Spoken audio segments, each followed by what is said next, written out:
Welcome back to Second Breakfast. We are here to talk about Furiosa, a Mad Max Saga. But we have a lot to say. It's a really exciting movie. I don't think there was anything we were looking forward to more this year in theaters apart from Robert Eggers' Nosferatu.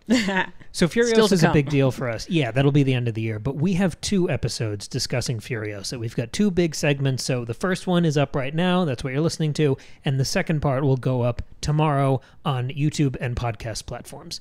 That's the preamble. The first segment, my little thesis going in, I'm very excited about these notes. My thesis going in is that Chris Hemsworth steals Furiosa. I'm with you on that. Quick pivot. We're spoiling this, yeah? Yeah, we have to. Okay, Go great. watch the movie. It's amazing. Great. It's really interesting, and it's not what you expect, but I think you'll get a lot out of it. So I want to start with a Dune quote, which seems irrelevant, but I promise you it's relevant. not. These both take place in the sand. That's true. And they both have Anya Taylor-Joy a little bit. Well, that's true. So the quote I want to start with is feints within feints within feints, which is something we talked about in our Dune episodes, but I was thinking about it during this film because it's not simple to say what this movie is. You could view it as a standalone in the way that every Mad Max movie is sort of a standalone. Mm-hmm. You could view it as a direct prequel / part 1 to Fury Road. I think maybe it's better to call it a companion piece to Fury Road than like a prequel. Sure, yeah. You could view it as an origin story for Furiosa in the same way the first Mad Max is an origin story for Max. Right. There are a lot of lenses with which you could view this movie and try to make sense of it. I'm choosing to look at it as a companion piece to Fury Road. I think that's the best way to think about it as well. Like you can see the influences from the origin story of Max, like you said, from the original movie. You can definitely see that. We went back and watched that a couple days ago, and I'm glad we did. It helped me kind of understand this movie a bit better. But yeah, and I don't think prequel is quite the right word for this. I can't really articulate why, but. Well, I think part of it is that this movie's broken up into 5 chapters. And I think if you made this a double feature, Fury Road would feel like the 6th chapter. Yeah, yeah. But it's not as clean as saying they're each one half of an overall story. I think that's what it is, yeah. And this one's also longer. Fury Road is almost exactly 2 hours. Furiosa is almost 2.5. And I think if you're trying to chop it up like that, Furiosa is the first 2/3 of an overarching story, which repositions Fury Road 9 years later, which is kind of weird for our brains, as a big 3rd act finale of this larger narrative. Yes, and I think that's a big part of why the 2 movies felt so different, like in terms of pacing and time covered and just overall feel. Like they feel really different, even though they do go together so well. The relationship between them is different because there have been 9 years since Fury Road, but as a little caveat, I read recently Blood, Sweat, and Chrome, which is the behind-the-scenes story with tons of interviews and background and awesome production context for Fury Road, but constantly mentioned through Fury Road, which they tried to get made for 25 years roughly until they could get it off the ground. Almost the entire time they were prepping Fury Road, they had the Furiosa script and story. And initially, when they almost shot the movie in 2001, Furiosa was going to come out as an anime prequel. That would come out before Fury Road to introduce everyone to that character and set the table for Fury Road. Cool. Obviously, release dates didn't work out that way. Production didn't work out that way, but it does give us another way to view the relationship between these stories. Yeah, I think that helps you understand this movie better, and the other one too. And Fury Road is one of those movies that kind of changed my life, I think yours too, and our perception of what art can be, what movies can be. Yeah. And it has held that reputation and that place of honor for 9 years. It's reached that sort of mythic status in my head. It's one of the first movies I wanted on my shelf as an all-timer. And going into this movie, I think it was an uphill battle of, do I compare this to Fury Road? They gave it that subtitle, Mad Max Saga. Does that mean they're trying to tell us, okay, this is a more sweeping, slower-paced narrative? Are they trying to say, don't expect Fury Road? How should I look at this thing? And I think the question on everyone's lips going into this movie was, is this going to be as good as Fury Road? Yeah, that's is there what any I was way wondering. It could be? That's what was in my head. Absolutely. And I think it's an unfair question. It's an unfair and inevitable question. Yeah. Because Fury Road is a once-in-a-lifetime experience. Because a lot of the magic there was the surprise factor. I'd never seen anything like that before. No, and I still haven't. Yeah, since then. You can't have that surprise a second time. The way true. It hit that first theatrical experience, you and I saw that in an IMAX alone. Somehow that's just how the fates gifted us that day. Yeah, there was like nobody else in the theater because I think we saw just like it was like a weird matinee a couple weeks after the movie had come out. Yes. It was very random. You got a little rent-a-car, and we were in college at the time. That's right. And you drove us, and we saw it, and we were the only people there at this Yeah. little IMAX screen. But the score, the way that score hits you and just pounds through your chest during that movie, the explosive color, evolving that world for many of us, especially millennials, introducing us to that world. That trick can never hit as hard the second time. So the question I was looking at going into this discussion is, what can this movie offer us? What did this movie offer us that Fury Road didn't? I think immediately you think of, well, it's got 5 chapters. It gives us a more solid narrative structure. It gives us more characters to play with and think about and mix together. It gives us more nuance. I think there's a quieter characterization to a lot of these prominent leads. It gives us more time in this world. It gives us a longer movie. So it's more time with these characters in this moment. It gives us more history and context for Fury Road. Those are all possibilities, and I could argue that they're all present here. Sure. But I don't think that's really what matters. As a little sidebar, if you're thrown by how different this movie is from Fury Road, go watch the first Mad Max. Yeah, that'll help you understand because it'll all things. make sense. But my contention is that more than anything else, Furiosa gives us a villain. Yeah. Immortan Joe was certainly a presence in Fury Road. He was memorable and interesting and iconic in his way. Terrifying, sure. But that's not what you remember about Fury Road. What you remember about Fury Road is the way it feels and the action stuff. And you remember Furiosa. Yes. And I guess kind of Max. Yeah, and I like that there was some extra development here for Immortan Joe. Yeah. I feel like if the next time I watch Fury Road, I will get more out of that character. Totally. But you're right, he was more of a suggestion of a villain. He was more like emblematic. He was like representative Yes. of the evil that has like taken over the world they're existing in. He wasn't like a specific character. It's certainly not the way that Dementus was in Furiosa. And because Immortan Joe was, I mean, he was only in there briefly. There were moments he was there. He was this like terrifying presence more than he was a real active participant. Yeah, it was kind of like the Emperor in Star Wars. Like he was just kind of there sometimes. And there was so much conflict and tension between Furiosa and Max that a tertiary antagonist just wasn't that involved in the action. Well, exactly. Until the end when he, gets his face ripped off. Sure. But do love that moment. It's great. To return to the Dune quote that I started with, and this is why I wanted to plant that in your head at the beginning of this discussion. I think both of these recent Mad Max movies, Fury Road and Furiosa, I think they're both misdirections. You go into Mad Max Fury Road, you think the main character is going to be the titular character, Max. The real main character in that movie is Furiosa. Totally. Because she gets the fullest arc. We see so many shades and experiences of her through all these different phases of her emotions and her life and her position in society. It's like she gets the story. Yeah, like we get to experience and learn about her through Max. Like she's really the main act, and Max is just like our POV, basically. And similarly, I want to argue here that the real main character of Furiosa, a Mad Max Saga, is Dementus. I kind of agree with you. Yeah. Because, and here's the argument, he is the most consistent presence in the story. In Fury Road, Max is wearing a mask for half of that movie. Furiosa's not. Also, she's our introduction to the war rig and the war boys and all of Immortan Joe's side. She knows what she's doing. We follow along. Max is sort of the audience shorthand for learning about some of these things. Right. In this world, I think you get some of that with Furiosa, but the person who knows this world and leads you through that is Dementus. He's the most consistent presence in this movie. In the same way, Charlize Theron felt like she was in more of Fury Road than Tom Hardy was. Yeah. Chris Hemsworth is the largest consistent presence in Furiosa. They recast Furiosa halfway through. You have the younger actress, and then you have Anya Taylor-Joy. Chris Hemsworth is there throughout.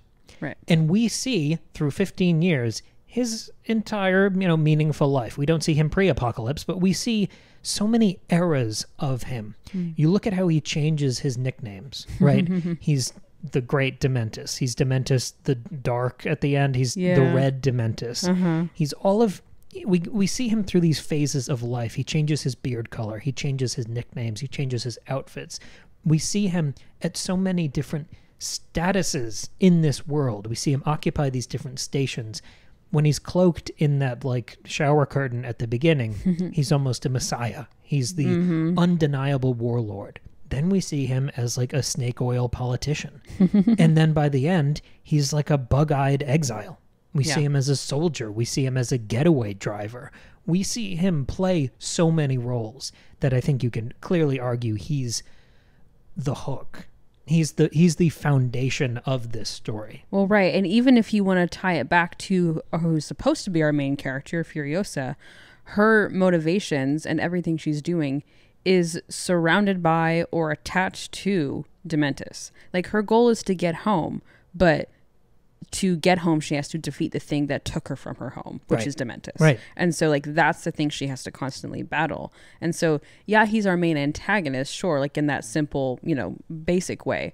But you're right. It is so much more about him really than it is about Furiosa. He becomes inseparable from her story. The fact that when she finally lassos him, she screams like, "Give me back my childhood." He's so enmeshed in that central emotional story. Well, and I think at the end, when he does have that confrontation with her, and when he talks about, you're never going to get the satisfaction you want, like, we're the same, I also lost everything the way that you did, like, that whole thing about we're the already dead, then that's sort of the confirmation of, oh yeah, this is about him too. Like, he's also the main character of this story. He just represents what she could become. And I think he enters the pantheon of protagonists in the Mad Max franchise because he's got the same basic setup as the other two, being Max and Furiosa. He has a tragic loss that he references with his family and his kids. That's why he carries around the teddy bear. Yes. Max loses his wife and child, but he turns into more of a good guy. Dementus turned into more of a bad guy. Right, and Furiosa is like kind of at that crossroads of which way is she going to go. She has her formative loss, and then she has to choose a path. Oh, and by the way, she works for Morton Joe for a long time, so you could argue that I think part of her actions in Fury Road is sort of a guilt for being complicit in some of that stuff. Oh, totally. Like right the ship and fully flip to the good side. Yes. So I think Dementus is right along there. He takes a different track, but he comes from the same beginnings. Yes. Here's where I want to talk about Chris Hemsworth. That's sort of where we previewed at the beginning here.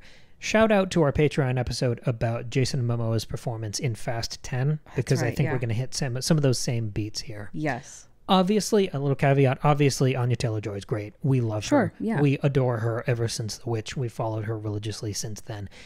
And maybe it's because I've seen her entire filmography that I was less surprised that she was great here. Yeah, I was like, yeah, of course. Chris Hemsworth felt like a revelation. And I think that's because I don't see him in much. I've seen the odd Thor movie. Sure. But besides that, nothing really.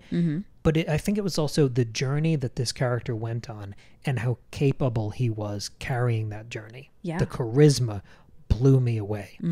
The character starts as, like, you can tell he's a bad dude, but he's kind of a bad dude in the way everyone is in an apocalypse. Right. Just like self-serving, trying to survive. Yeah. And he's endearing because he has that detached humor, which Chris Hemsworth nails. The way he sells the humor. Yeah. He gives it, like, this is a role, I think you need an actor who's unafraid. When I was reading Blood, Sweat, and Chrome, Tom Hardy was talking a lot about you need to be completely fearless. You can't be afraid of looking stupid or being embarrassed. You have to just try things. And there were interviews from some of the production staff and like assistant directors, and they were talking about, if you get 5 or 10 takes from Max, from Tom Hardy, he would give wildly different performances. And some of them were like off the wall nuts. But you need that. Right. Because sometimes the weird thing is what makes a scene make sense. Especially because these movies are weird. Like, they're supposed to be weird and sort of unsettling and not like anything else you've seen. Discordant, too. Everyone is weird in their own freaky way. So you need actors who aren't self-conscious at all. And I think Chris Hemsworth gave this like unabashed, swinging for the fences, scenery-chewing, fearless performance like Tom Hardy was talking about. There's that humor that he nails. He can deliver a punchline with the acid, with levity. There was a dash of Jack Sparrow. I was going to say, my first impression was Jack Sparrow, but it wasn't just he's doing a Jack Sparrow impression.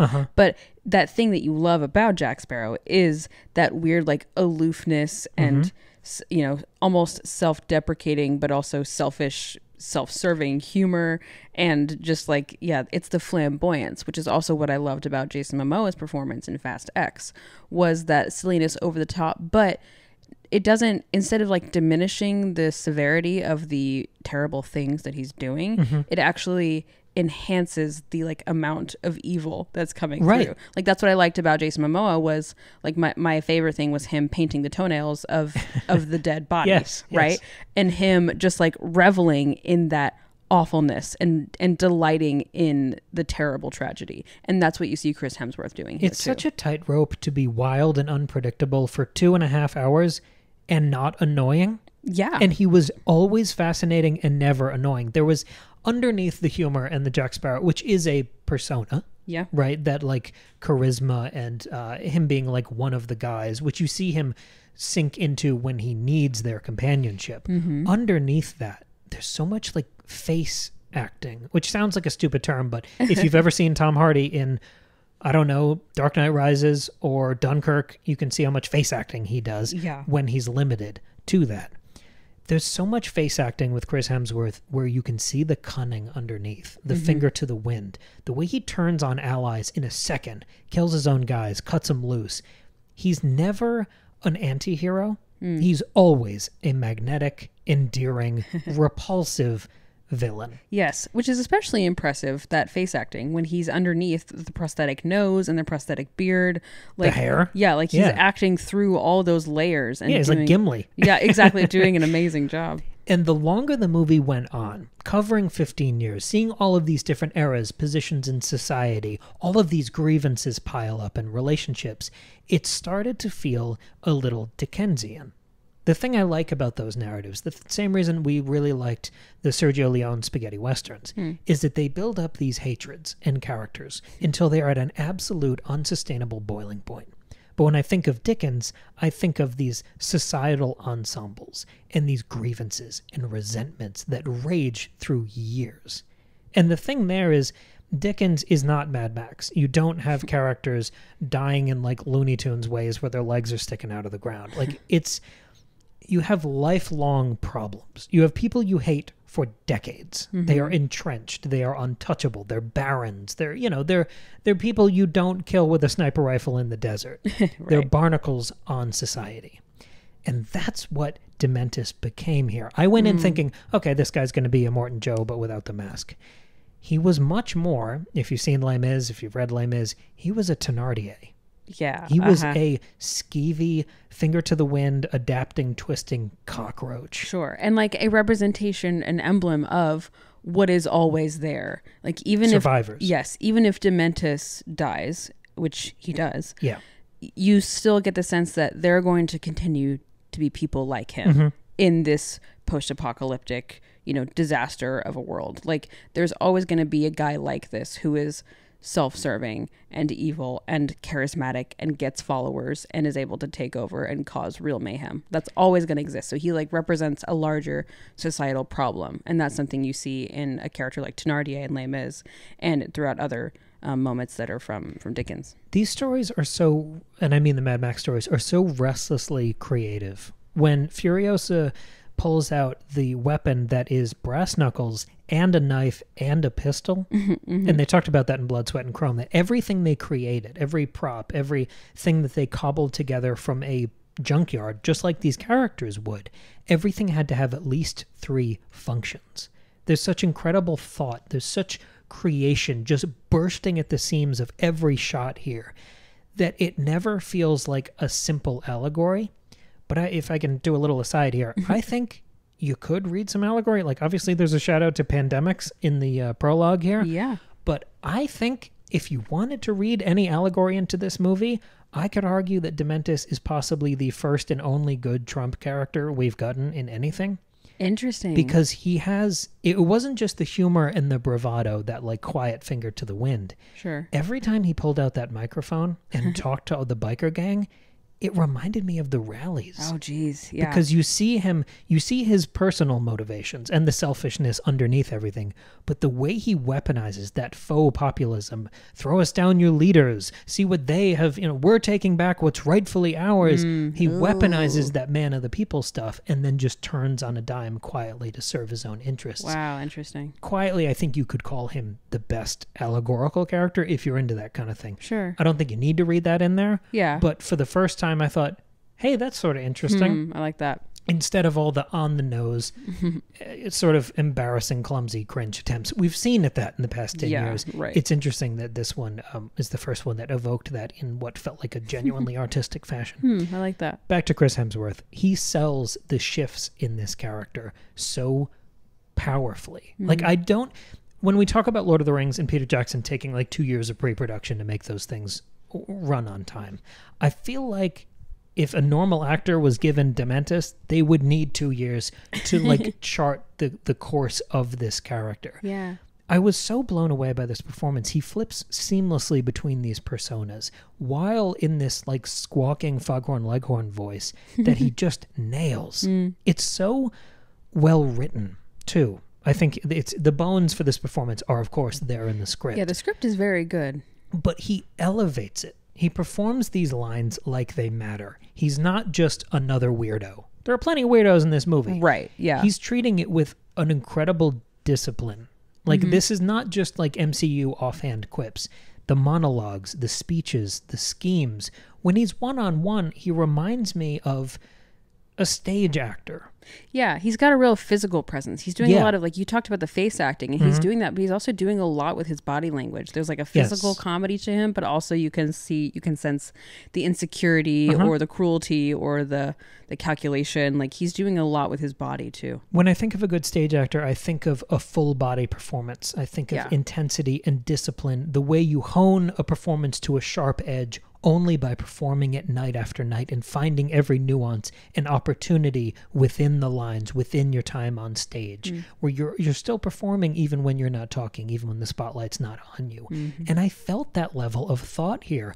I was reminded a little bit of Ian McShane in Deadwood, where you can tell he's a stage actor because he's spitting, like he's spackling the walls, spitting through every scene, because he's projecting his voice and he has that training, that discipline, that energy to him. Chris Hemsworth gave me a similar sense of passion in his performance, elevating this language. In the same way Ian McShane has to elevate weird, half-Shakespearean, profane dialogue in Deadwood, Chris Hemsworth has this weird, stilted, surreal language. But if you give it the right intensity, if you give it the constant intonation, if you embed that feeling in every word, you really get a sense that the actor understands it. One of the actors from Game of Thrones did one of the Charles Dickens audiobooks that I had to read in college or grad school. I don't remember. It was one of the Maesters. I'm sorry, I don't remember. But he did Hard Times. Oh, you read that in undergrad. The Dickens book. I remember, yeah. And I've never heard someone perform an audiobook where I was so aware that they understood what every word meant. There was such feeling and tone in every syllable. And I was reminded of that here. Because there are moments where Furiosa sort of lifts off the ground and the dialogue reaches that kind of Shakespearean colossal height. There's a monologue at the end, spoiler alert, where you already alluded to the already dead monologue that he delivers on his knees. And it's genuinely incredible. He's like bleeding all over his face, and it's really good. His delivery of the phrase, the cranky black sorrow, that hit like a thunderbolt. In the same way all of my favorite Shakespeare experiences have. And I know I'm sort of a broken record there, but that is the mountaintop for me. And I thought this performance got there. Yeah, I agree with you. And we've seen the movie twice, and that monologue hit as good, if not harder, the second time. That's a good tease for part two. We're in part two. We're going to be talking about what that second viewing experience was like, and what the changes. value of seeing things twice. And yes, so get ready for that. But so, yes. I mean, again, Anya Taylor-Joy was great. Oh yeah, but Chris Hemsworth stole the show for me. He did, and that I think carried the entire movie to another level that I don't think it would have achieved without him. I think he was essential to making the movie as good as it was.